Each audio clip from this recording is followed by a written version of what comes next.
The International Criminal Court in The Hague has summoned reluctant witnesses to testify at the trial of Kenya's Vice President William Ruto.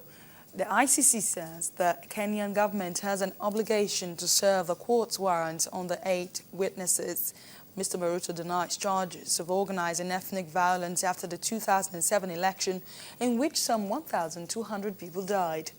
The withdrawal of witnesses has affected several other ICC cases related to the Kenya poll violence. Mr. Ruto is currently the most senior serving government official to be tried by the ICC. Last year, charges were dropped against Kenya's former civil service head, as some witnesses were too frightened to testify and another witness had recanted his testimony. Kenya's President Uhuru Kenyatta is also due to stand trial. He too denies the allegations of orchestrating the post-poll conflict in which 600,000 people were displaced. The trial had been delayed until October to allow the prosecution to collect more evidence following the loss of 2 key witnesses. French troops in Mali have freed 5 aid workers who were kidnapped in the north of the country in February. In a joint statement, the French and Malian president said the 5 were released in a raid near the northern town of Timbuktu and are in good health.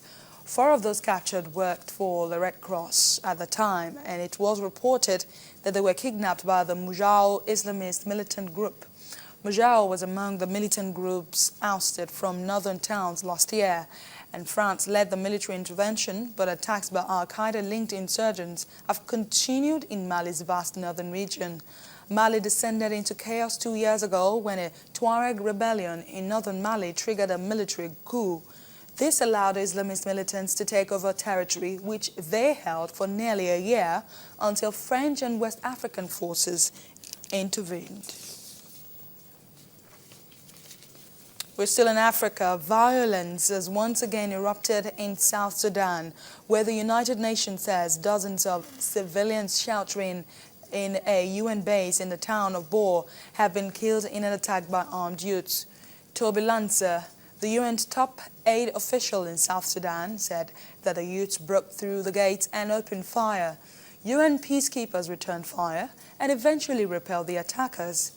Almost 5,000 civilians are sheltering at the base in the war-ravaged town.